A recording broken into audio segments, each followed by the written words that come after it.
Dalam satu dekade ini, sebuah pertempuran epik terjadi di dunia perbankan. Musuh tak terduga datang, kecil tapi gigitannya bikin sakit kepala. Lalu ada jawara tangguh dari semesta lain yang tiba-tiba datang ingin menaklukkan dunia. Juga ada konsolidasi pemain. Lawan jadi kawan. Kawan makan kawan.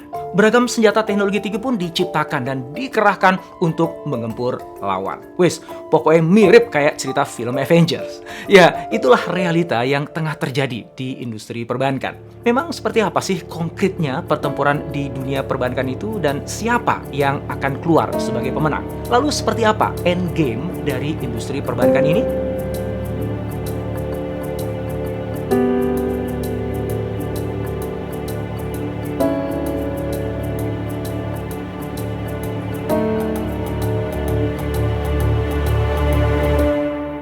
Ketika bicara inovasi, saya seringkali mendapati eksekutif bank berkata, kami ini ada dalam industri yang highly regulated, penuh dengan regulasi. Maka bank sulit melakukan inovasi.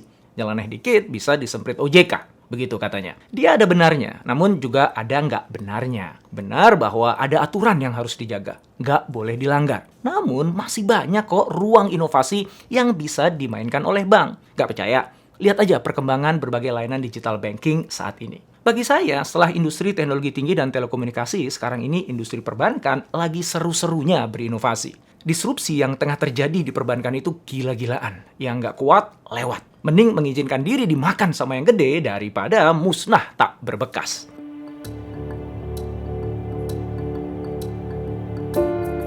Dulu, persaingan di dunia perbankan itu sederhana. Masing-masing bank punya marketnya sendiri-sendiri, punya produknya sendiri-sendiri. Lalu tentu saja, masing-masing bank itu kan pengen berkembang kan? Maka mereka pun mulai menggarap pelanggan di luar pasar utamanya, yang artinya mengambil pelanggan dari pasar lain yang saat itu digarap oleh bank lain. Mereka menawarkan produk yang mirip-mirip dengan penawaran nilai yang lebih, dengan harapan bisa merayu sang nasabah, istilah lain dari pelanggan di industri perbankan, untuk memindahkan uangnya dan semua transaksi keuangannya ke bank tersebut. Dari situlah dimulai persaingan antar bank. Nah, lama-kelamaan kan semua bank menggarap semua pasar. Dan produk bank yang satu dengan yang lainnya juga akhirnya 11-12, hampir nggak ada bedanya. Maka persaingan pun mengarah pada perang harga.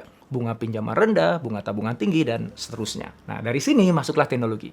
Karena margin keuntungan yang semakin menipis, maka bank harus jadi sangat efisien. Teknologi jadi solusi. Sejak dulu sebenarnya bank itu selalu jadi yang terdepan jika terkait dengan adopsi teknologi. Namun saat itu terakselerasi. Teknologi bukan hanya membantu bank untuk menjadi lebih efisien dalam menjalankan operasinya, namun juga membantu meningkatkan tingkat keamanan dan kecepatan dari layanannya. Itu adalah keunggulan kompetitif baru yang jadi andalan bank dalam bersaing. Lalu kemudian semua bank mulai mengadopsi teknologi yang sama. Sama-sama efisien, sama-sama aman, sama-sama cepat. Balik lagi deh ya, 11-12. Nggak banyak bedanya. Titik persaingan kemudian bergeser ke arah pelayanan nasabah. Bank mulai fokus pada kepuasan pelanggan, bukan hanya pada efisiensi internal saja. Budaya pelayanan pun dibangun. Kantor cabang diperindah. Di setiap media promosi, bank berlomba-lomba menampilkan wajah mbak-mbak cantik yang senyumnya begitu mempesona. Dan begitulah wajah persaingan di dunia perbankan untuk waktu yang cukup lama. Hingga kemudian.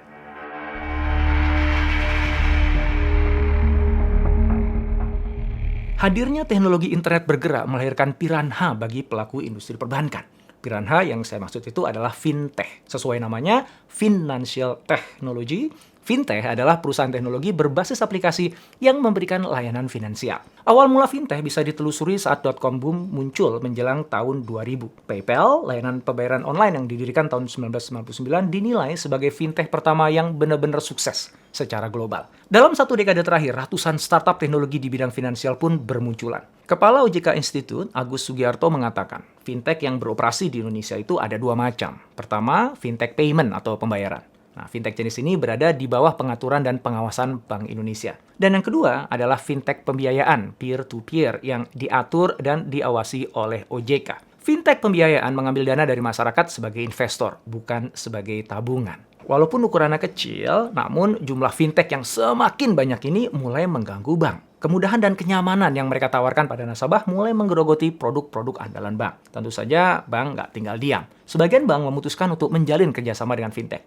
Sebagian lagi bahkan membuat fintech-nya sendiri. Sisi positif dari hadirnya fintech ini adalah munculnya kesadaran bank untuk lebih serius menggarap layanan mobile banking-nya bagi para nasabahnya. Fintech telah mendongkrak ekspektasi nasabah pada kemudahan dan kenyamanan layanan keuangan. Maka bank nggak punya pilihan selain setidaknya menyamakan penawaran nilai yang diberikan oleh fintech. Secara umum, batasan dan regulasi yang diterapkan oleh BI dan OJK pada fintech itu membuat bank jadi nggak terlalu khawatir bahwa bisnisnya akan gulung tikar dalam waktu dekat gara-gara dimakan oleh piranha-piranha itu. Bank masih bisa tidur dengan nyenyak. Hingga kemudian.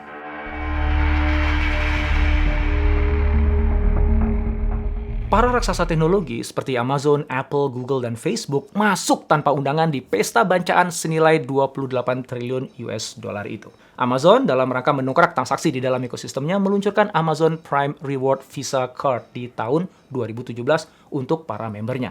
Amazon juga memiliki payment services dan juga layanan pinjaman untuk para merchant dalam ekosistemnya. Bahkan dalam waktu dekat, Amazon juga akan bekerjasama dengan beberapa lembaga finansial untuk mengeluarkan rekening giro. Tidak mau kalah, Apple bekerjasama dengan Goldman Sachs dan Mastercard untuk merilis Apple Card di bulan Agustus 2019. Apple Card adalah sebuah kartu kredit dengan segudang fitur yang bank sulit untuk bisa saingi. Bebas biaya apapun, cashback harian 2% dari setiap transaksi, dan masih banyak lagi. Selang 3 bulan di November 2019, Facebook meluncurkan Facebook Pay, sebuah layanan pembayaran online di mana pengguna dapat menerima dan mentransfer uang melalui seluruh aplikasi milik Facebook, termasuk nantinya Instagram. Kemudian, Google mengikuti. Bekerjasama dengan 11 bank, diantaranya Citi dan BBVA, Google merilis Google Plex Bank Account untuk melengkapi Google Pay miliknya. Google Plex ini membuat pengelolaan keuangan pribadi maupun bisnis menjadi lebih mudah, aman, dan seamless. Persis seperti produk-produk Google lainnya. Hadirnya raksasa teknologi di area permainan perbankan ini jelas nggak bisa dipandang enteng. Fintech-fintech sebelumnya itu kan hanya berupa startup kecil. Banyak memang, tapi kan tetap aja kecil. Lah ini, mereka ini kan raksasa yang dikenal doyan makan perusahaan di setiap industri yang dimasukinya. Mereka punya basis pelanggan yang sangat besar dan loyal. Produk mereka udah jadi bagian dari kebiasaan dan gaya hidup masyarakat. Semua interaksi dan transaksi kita terjadi di platform mereka. Maka apa yang akan menghambat pengguna mereka untuk menggunakan layanan keuangan di platform mereka jika itu lebih nyaman dan mudah? Lagi pula, nggak ada orang kok yang mau melakukan aktivitas perbankan. Mereka maunya ya beli sesuatu atau menjual sesuatu, mengirim uang atau menerima uang. Dan jika platform yang biasa mereka gunakan itu menawarkan pinjaman serta membantu mereka mengelola keuangan dengan lebih mudah, lebih baik, maka apa yang membuat mereka tetap memerlukan kehadiran sebuah bank? Sebagian besar kita mungkin mengatakan, tenang, masih lama. Di negeri asalnya aja mereka belum gitu-gitu amat. Apalagi masuk Indonesia, masih lama. Lagi pula, mereka kan juga harus kerjasama dengan bank untuk menawarkan produk-produk perbankan. Iya sih, tapi urusan lama atau sebentar itu kan relatif. Tetap aja mereka akan masuk ke sini. Dan tentang kebijakan kerjasama dengan perbankan, yakin itu nggak akan berubah. Intinya adalah ketika semua yang tadi kita khawatirkan itu benar-benar terjadi, seberapa siap kita.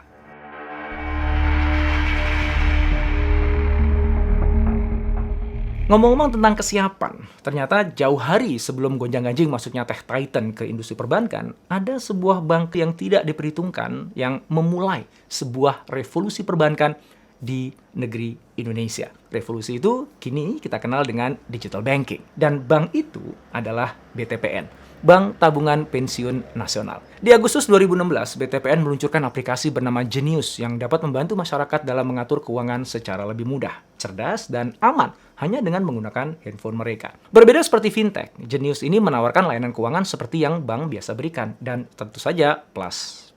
Beda juga dengan mobile banking yang sekedar jadi antarmuka digital dari sebuah layanan bank tradisional, Genius hadir layaknya sebuah bank yang berdiri sendiri.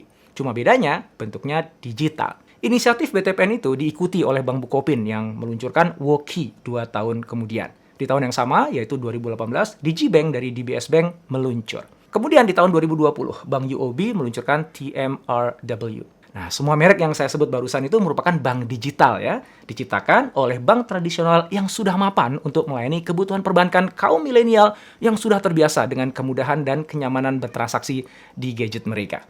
sekaligus sebagai senjata untuk menghalau gempuran demi gempuran yang diluncurkan oleh para fintech dan perusahaan-perusahaan teknologi besar. Riset McKinsey pada 17.000 orang di 15 negara di Asia menemukan bahwa Indonesia merupakan negara tercepat yang melakukan adopsi digital, lebih cepat dibandingkan Brazil dan China. McKinsey juga menyebutkan bahwa hanya 5% saja masyarakat yang menggunakan produk non-perbankan.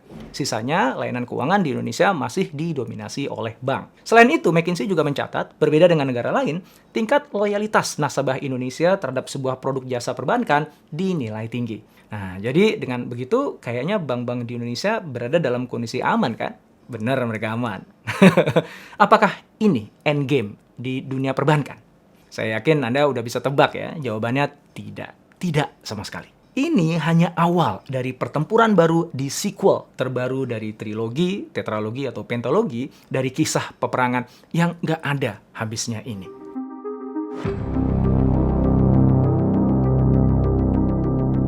Akhir-akhir ini dunia perbankan diserbu dengan berita hadirnya neobanks di Indonesia.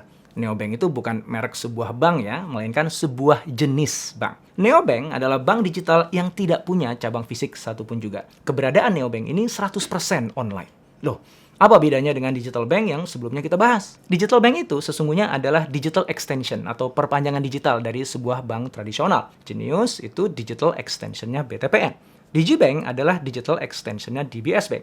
Sementara neobank merupakan bank digital yang murni berdiri sendiri. Jadi, neobank itu sebenarnya lebih pas disebut sebagai perusahaan teknologi yang melakukan fungsi perbankan. Seperti fintech, tapi besar dan berlaku seperti bank. Neobanks di Indonesia yang saat ini tengah ramai dibicarakan diantaranya adalah Bank Neo Commerce dan Bank Jago. Karena tidak memiliki kantor cabang, maka neobanks ini dapat beroperasi dengan sangat efisien.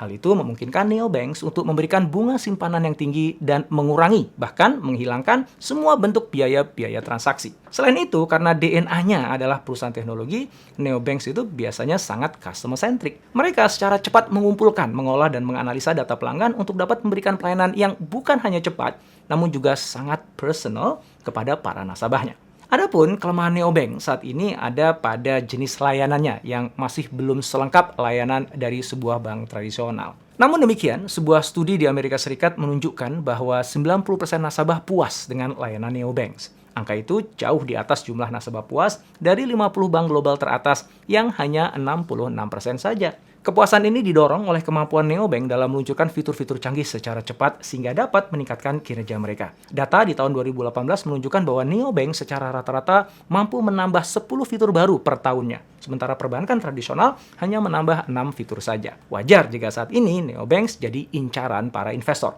Berdasarkan data Bloomberg, harga saham Bank Jago melesat 310,81% sejak awal tahun. Sementara harga saham Bank Neo Commerce melonjak 406,39% sejak awal tahun. Saat ini nilai market cap Bank Jago sudah melampaui Unilever Indonesia dan Astra International, serta mendekati market cap dari Bank Mandiri.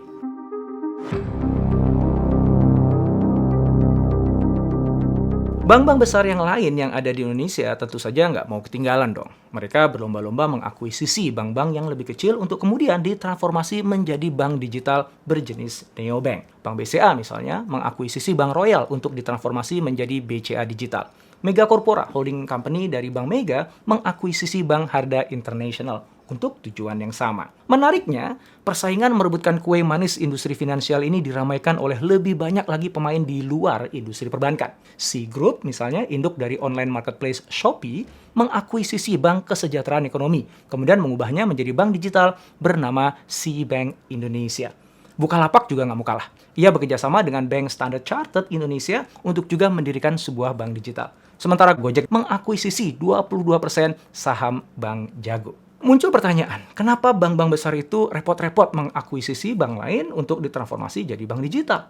Kenapa nggak bank itu aja yang bertransformasi jadi bank digital? Jawabannya, pertama, mentransformasi bank tradisional yang sudah mapan untuk jadi bank digital itu nggak mudah. Bank-bank besar itu sudah punya legacy system dan infrastruktur yang tidak bisa begitu aja diubah. Perlu waktu yang lama dan juga belum tentu berhasil. Sementara pesaing sudah semakin masuk memakan pasar layanan finansial digital. Maka pilihan yang lebih baik adalah membuat bank digital dari awal. Atau pilihan yang lebih cepat, ya mengakuisisi bank kecil dan mengubahnya jadi bank digital. Jawaban yang kedua adalah karena mengubah bank tradisional yang mereka miliki sekarang menjadi bank digital itu juga bukan merupakan langkah yang bijak. Layanan perbankan digital masih berada pada tahapan awal perkembangannya. Mayoritas nasabah saat ini masih lebih memilih bertransaksi di bank tradisional ketimbang di bank digital.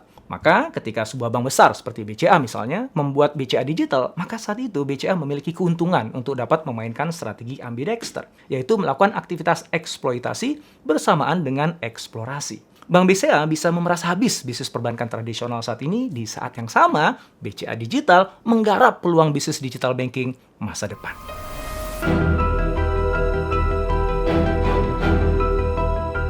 Saat diwawancarai CNBC Indonesia, Presiden Direktur Bank Sentral Asia Cahya Setia Atmaja mengatakan, awal tahun 1990 kita punya 200 bank lebih.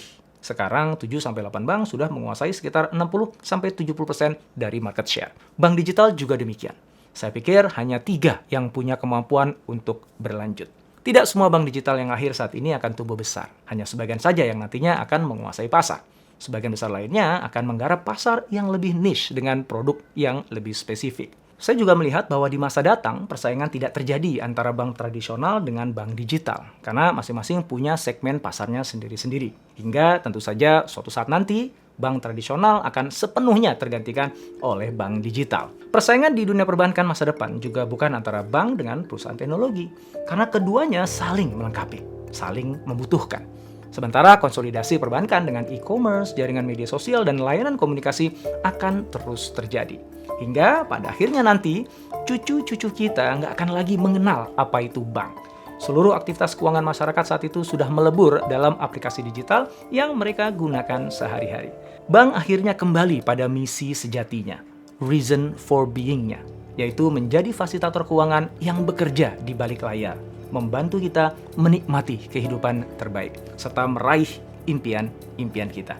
Dan bank yang akan jadi pilihan bukanlah bank yang paling mentereng kantor-kantornya, paling banyak modalnya, paling cantik karyawannya.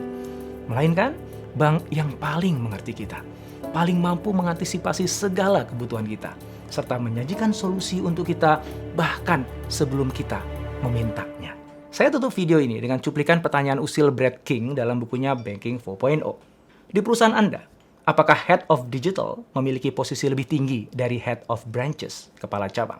Jika tidak, mungkin sebaiknya Anda bekerja untuk Blockbuster atau Kodak aja. Mudah-mudahan video ini manfaat untuk kamu. Jangan lupa like dan subscribe ya.